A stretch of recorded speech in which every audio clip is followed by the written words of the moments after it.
Hello and welcome to Autism at Home. This is Unit 4 of our Starter Kit series and it's all about the foundational skill of cooperation. But first, let's recap what we have learned so far. In Unit 1, Key Strategies for Teaching a Child with Autism, we learned the core basis for ABA, operant conditioning. This simply means that when a behavior happens, if a child is given a positive consequence, meaning something is added, such as parents' attention or a reward of some sort, that behavior will increase.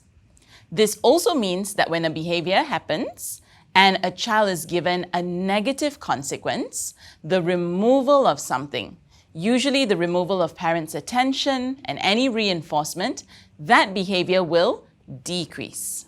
We also learned about the 3 key strategies of ABA, which are to, firstly, break skills down. This means to teach skills step by step, which sets a child up to be successful. This also means that there are building blocks of learning which are critical to setting a strong foundation for learning. Secondly, to pair skills taught with reinforcement. We have to utilize strong reinforcement to teach new skills. And we learned about 3 types of reinforcements: tangible, social, and automatic reinforcement. Last but not least, provide sufficient practice. It is one thing to teach a new skill, but it is another to maintain those skills. We learned about how necessary intensive and repetitive practice is to strengthen emerging skills to become established skills. These foundational principles are non-negotiable principles in helping teach your child with autism, and we strongly encourage you to watch through these videos thoroughly and repeatedly if necessary, as these are the keys to supporting your child effectively. Then in Unit 2, Managing Challenging Behaviors, you would have learned how to, firstly, define challenging behaviors, then identify the function of a behavior. Remember, all behaviors happen for a reason. Think about what your child is trying to communicate. Then, of course, strategies, starting with the most important strategies, proactive strategies.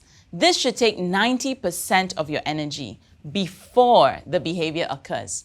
Proactive strategies include teaching as well as preventative strategies. Finally, we learned all about reactive strategies.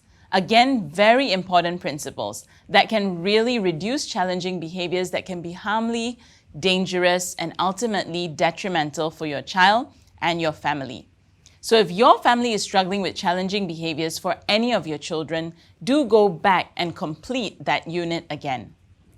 Then in Unit 3, Setting Up Your Home, we spoke about 7 areas in proactively setting up your home in order to set your child up to be successful.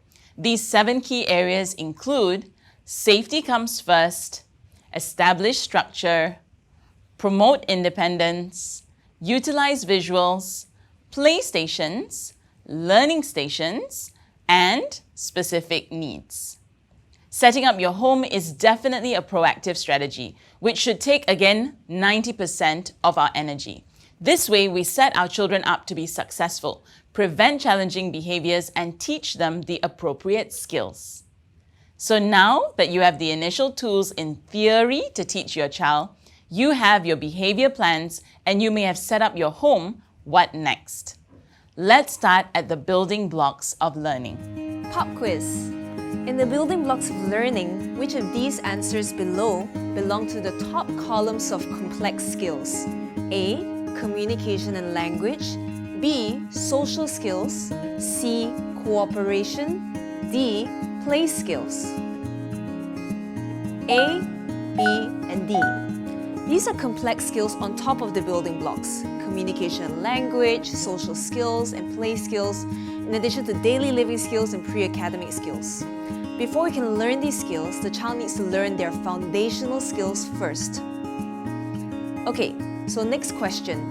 Which of the below are the foundational skills? A. Cooperation. B. Imitation.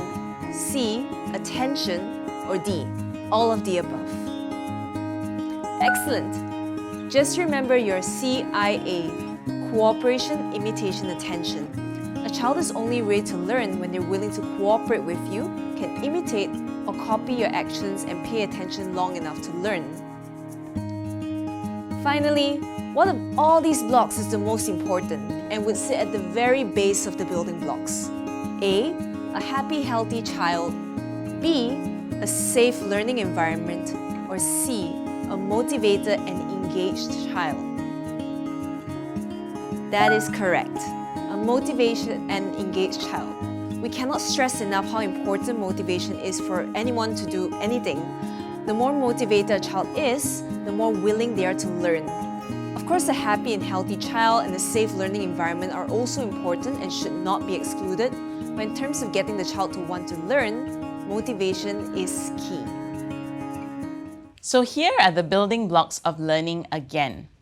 Once you have motivation, next we have cooperation. Whether you want to think of it as the backbone, the axle, the beam, it is the most important skill you need to teach your child. Why? Well, because in order to learn everything else, your child is going to be able to need to follow all sorts of instructions, tolerate changes, tolerate when mom says no, tolerate waiting, and that list can go on and on. Parents need to be able to have instructional control, which basically means that when a parent gives an instruction, the child is able to listen, cooperate, and essentially comply.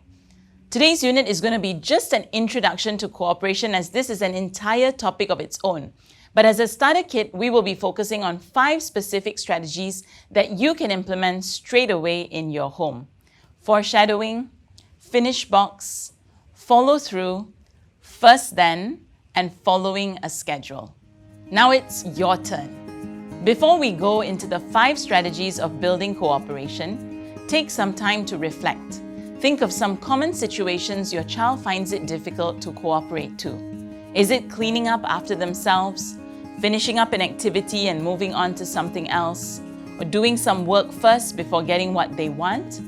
Have these situations at the back of your mind so that you can think of which of the 5 strategies will be most helpful to you. We'll see you in the next video for our first strategy, foreshadowing.